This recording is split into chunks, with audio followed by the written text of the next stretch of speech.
I started working in this industry in the decade of the 60s after I graduated from Fresno State.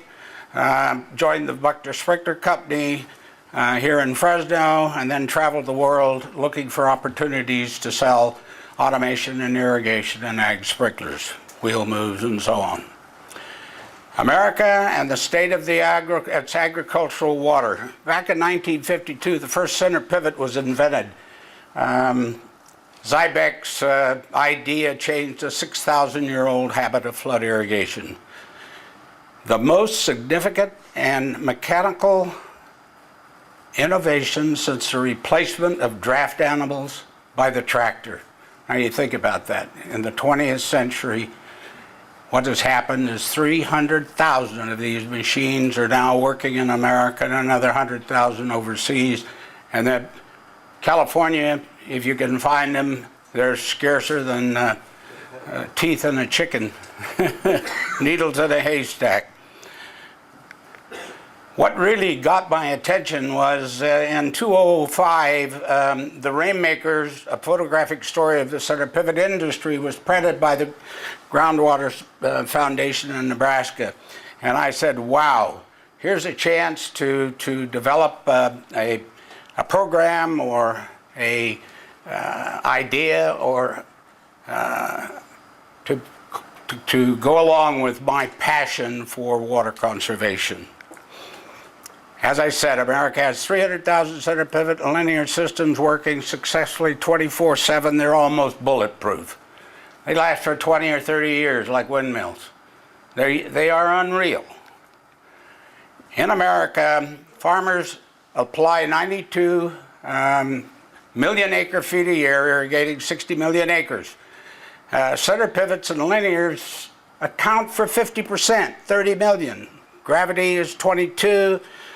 Hand move, 3.7, drip, trickle, 3.6 or 4, and solid set 1 million. So American engineers, farmers, and ranchers utilize their skills and expertise over the last 50 years to double agricultural production. That's how they did it. The top 15 center pivot system states, total 21.35 million acres. Over here, the top 5 is 65%. That's unbelievable. Nebraska has 65,000 of them on 6.5 million acres. That's one on every street corner. You can't even drive any place without running into one of them. Unbelievable. The California water statistics, this is the one that really gets my attention. Center pivots represent 1% of that 50% or 30 million acres, where gravity represents 57%, while drip, cutting, state-of-the-art, 33, wheel moves and solid sets, we irrigate with 34.6 million acre feet on 9.6 million acres. $64 question, we irrigate 500,000 acres of rice up in the North Country. There isn't one pivot on any of that rice. It's all flood irrigated. How long will it take before these folks start to switch to it? They're doing it in Arkansas, Louisiana, Texas, Australia, and Brazil. And why not California? Well, probably because they pay $6 an acre foot for the water. It's cheaper than gas.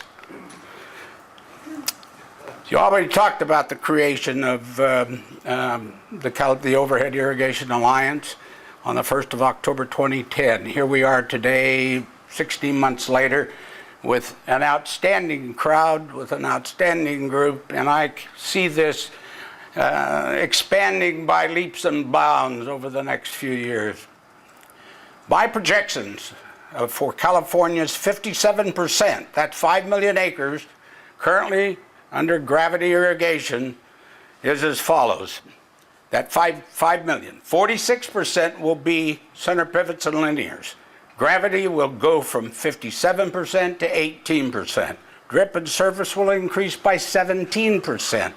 Wheel moves will stay about the same, and solid set will remain about the same.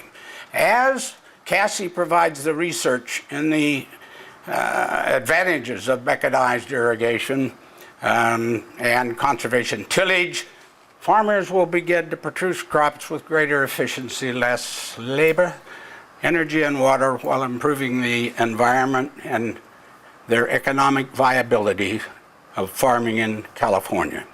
In essence, they will grow more with less. We will become greener by the day, greener by the week, greener by the month, and more profitable.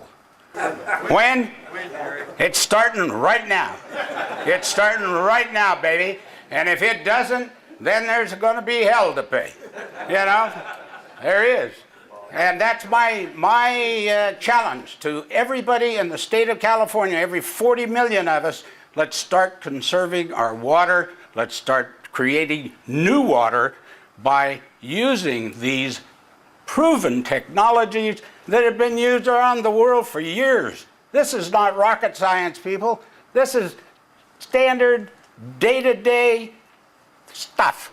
Henry Kissinger once said that the test for a statesman was to find the place between stagnation and overextension. Good tactics alone will leave you reacting to events and stagnant in the stream of history. Too vast a vision with a half-vast idea will leave you overextended, exhausted, and inviting adversaries. That's been our problem for 30 years. We've thrown millions of dollars at this market and it's gone down the bloody drain. Well, we're going to stop that. We're going to start putting it on the crops, putting it in the plants and not in the damn drain ditches. And the right mix of all this will happen quicker than you can say Jack Robinson 1,000 times.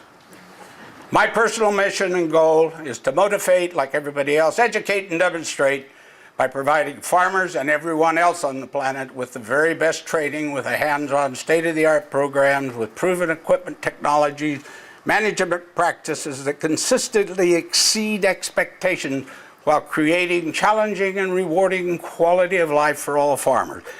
And more important than anything else, providing increased ROI, return on investments, and more bucks in the hand. I want to help them to grow with less. I say, become a farmer, not a banker. That's my motto. Bankers are just about broke this country in 08, 09. Well, farmers, we got some of the best farmers on the planet. We do $40 billion worth of export business out of here. 70% of our farming goods are exported. Like Harold said, it's the only thing we really export. And we do it well. We really do. And it's already been said what we are, who we are, and the final thing I would like to say, I said the Kissinger statement for the men, but for the ladies, a statesman is a man who remembers a lady's birthday, but always forgets her age.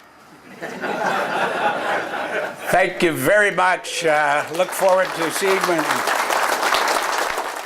Additional information about these innovative conservation agriculture systems is available on the Conservation Agriculture Systems Innovation website.